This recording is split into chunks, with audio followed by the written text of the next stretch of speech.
Hi, my name is Caoimhe Heaney. I'm an Irish fine artist, and today I will be taking you through the process of making a photo montage.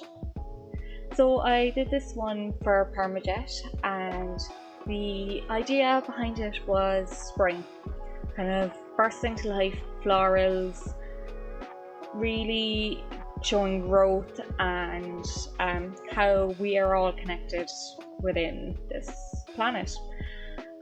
So I started out with the bulb and then added on bits from there. So these are all my own images that I've taken. Most of these flowers have come from my own garden.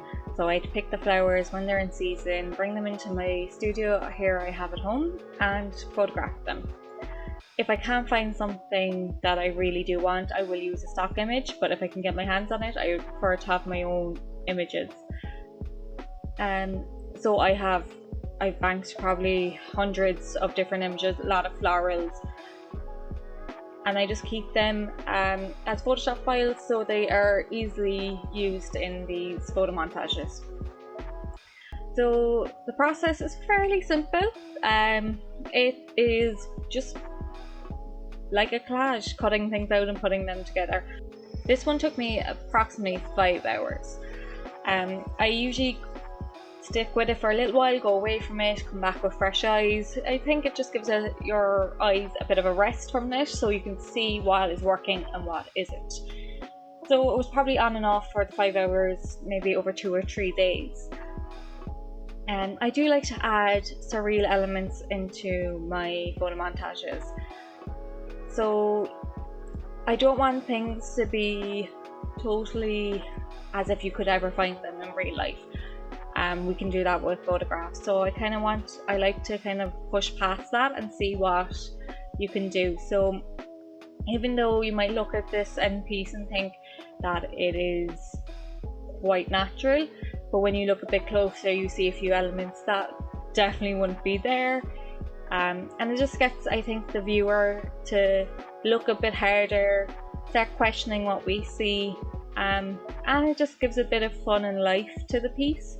So adding like the parrots in just gives it a bit of whimsy, which I really like doing, kind of keeping it joyful, kind of cheery and unique. Those parrots actually came from Longleat Safari Park. I was over there a couple of years ago and got some great photos of animals there. So yeah, I use quite a range of images, so from studio shots that I could have taken to ones out in the wild or in the natural habitats or in zoos and things like that, and then putting them together so you do get that surreal element of this definitely couldn't be real. So some of these, as you can see here, I'm just doing a bit of cleanup. Some of these daisies that I took, I took them a couple of years ago, and the selections weren't my finest, so there was just a bit of kind of debris around the edges, so I do a bit of cleanup. And here you can see that I take bits from other collages that I've done. So if I think of an element that I have already used in another collage, sometimes I'll just go into it, see what I liked from there, see if it will work in the new one. So kind of recycling a bit of the images and using them over again in a new way. And when you see how things work together, you can see how things change as well. So it's nice to see that like a flower in one will look completely different when it's against something else or against different colours. So it is a lot of trial and error, like any piece of work. You see what works, what doesn't. You might go back and forth a few times, but you eventually get there. And I think looking back at other works to see what you liked about them does really help. So I kind of do look back at other ones, what bits I liked from those, and just see what works. And then kind of playing with scale. So some of the flowers are going to be smaller, that technically wouldn't be in real life. I do use the puppet work tool quite a bit just to give them new shapes, so that if I use one image multiple times, they're not exactly the same. And here is another little animal that I decided to pop in. So I do love to use flamingos in my work. I just think they're great creatures, really elegant. So that flamingo is actually from Edinburgh Zoo. So it's nice to kind of add bits and pieces in from different places as well. I know the viewer won't know, but it's kind of just nice to give it a bit of dimension when you're working with it. And like sometimes I really want to put a piece in and it just doesn't work, and then you keep trying, see what will go, how will it blend with the piece, and sometimes things just don't.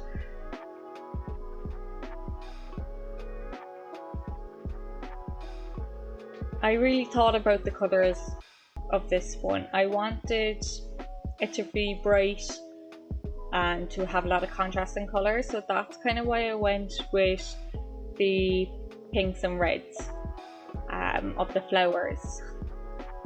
Here, so this bulb I got from my garden. It was being replanted, so I wanted to use it before I had to go back in, but it had no roots. So and I thought roots are really important to this piece. It really was going to ground it and kind of stopped it looking a bit too top heavy.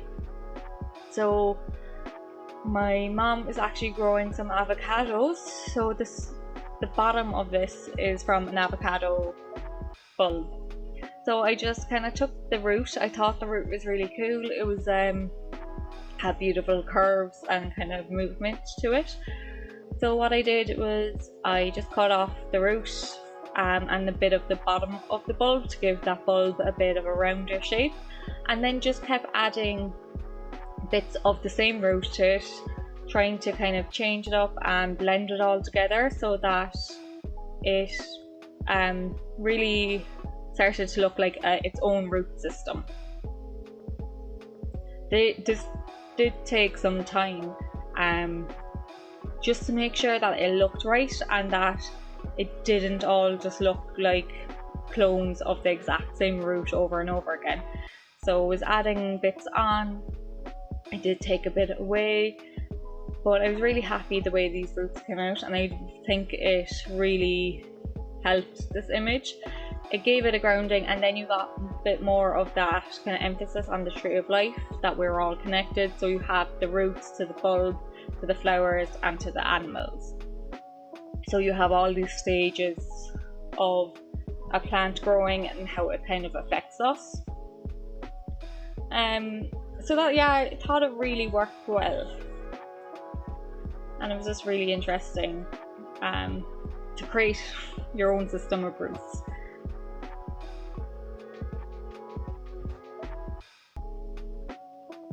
I then added in some of the avocado leaves and some other leaves in, just to give that really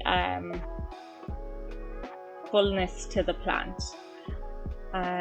I also added in a little giraffe. It's a butterfly giraffe that I created for a couple of other prints. So I took him and I added him in just for that kind of surreal element. He's not that like, you don't notice him straight away, but when you start looking in detail, it's a nice little surprise when you get in there.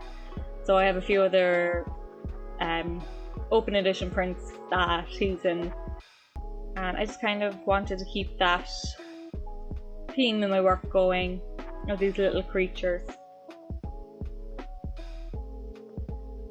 So it's really starting to come to life at this stage, really blossoming and starting to look like its own plant.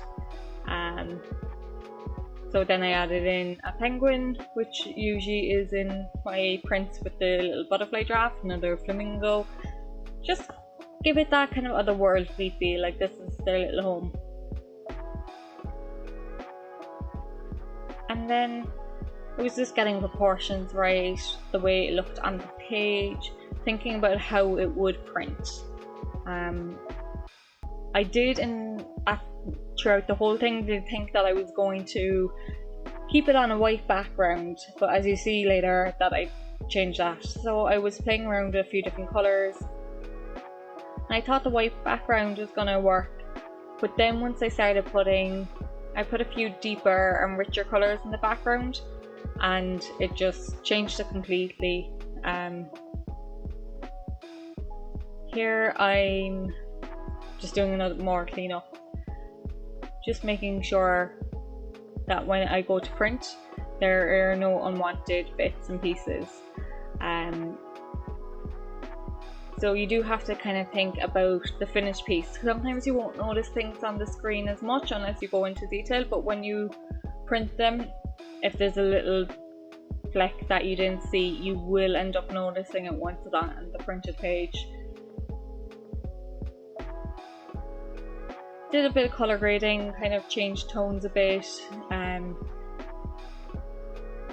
made the roots and the bulb a bit deeper and darker. I do go in, so at this point I think I merged all the roots together, just to make it easier to edit them and give them kind of a deeper tone as if they are a bit underground. So these little bits do take a while, kind of merging the layers that you want to kind of put together, editing them as those parts. So it's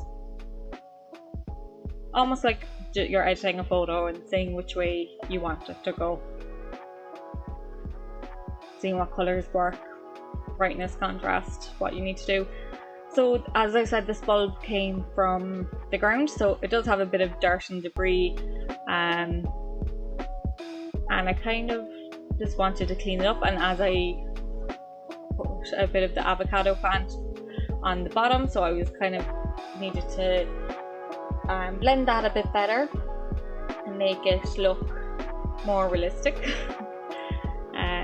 But yeah, there is a bit of specks of this on, just probably specks from camera and everything on it, and then just kind of making it look a bit cleaner,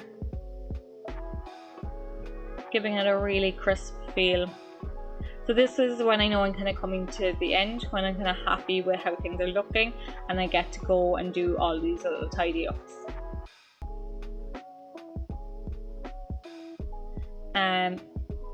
Here you can see then I was changing the colour, the background, making sure things fit in, making sure it's centered.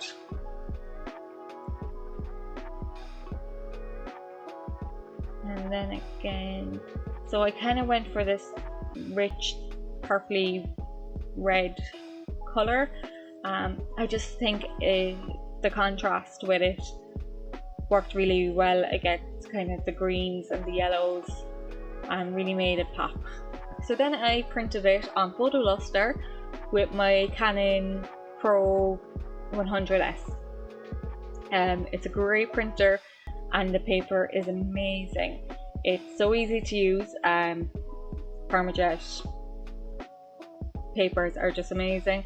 So, and they do dry quite quickly, but so when it's printed I do a little check, just make sure that no dust or anything got on it. I do try to use cotton gloves all the time when touching the prints, and then I will always leave it dry for a little bit. And here you can see some of the details, and the luster paper is just amazing, how crisp and clear that is, and the fact that it's a kind of like a semi-gloss, that you really get that depth to it and that clarity. It's just amazing, and I love that sharpness. It really helps with the surreal element of it, so everything's kind of crystal clear.